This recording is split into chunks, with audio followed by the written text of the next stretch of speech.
Allah Almighty tells us that He has created us to worship Him and that each of us will be tested. Sometimes people may feel that life on earth is boring or pointless, not realizing that the purpose of our existence here is not the life itself, but what comes after. This world is merely a temporary station, a brief stop along the way. The true eternal home is the hereafter. Therefore, take from this transient world only what will benefit you in your everlasting destination, the hereafter. Now, how can I prove that Allah Almighty created me to test me?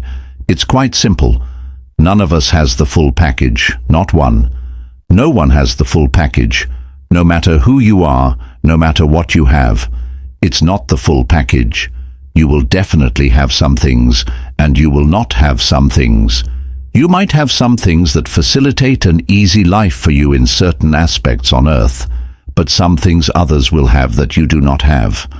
It's amazing. That's Allah. So you have a person who is really wealthy, but sometimes maybe they have family problems. And you have someone who's not so wealthy, but they have the best family relationships. Then you have someone who is really good looking, but they just can't find the spouse.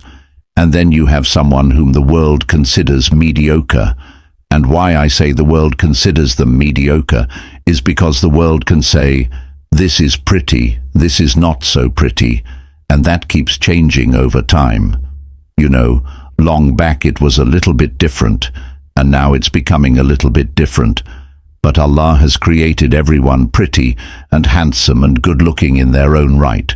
So, to say the world considers someone good-looking, yet they may have an issue and a problem in some other aspect of their lives. When people look at you, they might think, I don't think this person has a single problem. Agreed.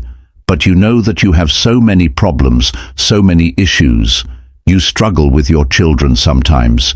You struggle with your parents, your in-laws, your health, your work, whatever it might be. It is never that you can have the full package, because perfection is for Jannah, it's for paradise. If Allah had created perfection for this earth and this worldly life, there would be no purpose in creating paradise. But He wants us to go through challenges. I want to tell you something. How many of us think that, I've got so many problems, I just wish I didn't have these problems? Well, it's good. You make dua to Allah, you call out to Allah, you cry to Him, you get closer to Him because you have problems. At times, if you didn't have those problems, you wouldn't get closer to Him.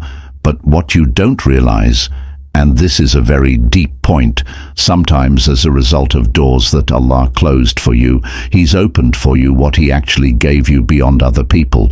So, say for example, you're a very wealthy person. One example, just an example, you're a very wealthy person.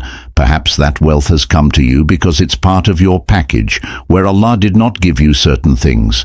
And you asked Allah and you cried to Allah and you got close to Allah and you were patient for certain things. And because of that patience, Allah opened other doors.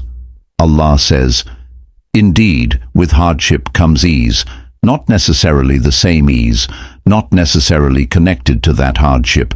It could be a different ease. One hardship in your life could have opened a door somewhere behind that you didn't realize was connected to this hardship. So thank Allah if you can manage what Allah has put in your direction while asking Allah to alleviate it and working towards its alleviation. Keep thanking Him, because it's only if you thank Him that you're going to get more. Many of us don't realize that Allah put a problem in your life that you can manage. There's nobody on earth who doesn't have a problem. So, if He takes that one away, He has to give you another one, because you have to have something at least that you're tested by throughout your life, from the beginning to the end. It's either big or small. If you can manage something and you're coping with something, remember to thank Allah for it, because it could have been bigger than what it is. It could have been worse. Aren't we as believers taught that whenever something goes wrong in your life, you should say, it could have been worse, and thank Allah? You went through some challenge, you lost a job, you lost a limb, your health, Perhaps you struggled with your health. You tell Allah, "Oh Allah, I thank you. It could have been worse." It's not easy to thank Allah when you're in hardship, but that is one of the ways to remedy the heart.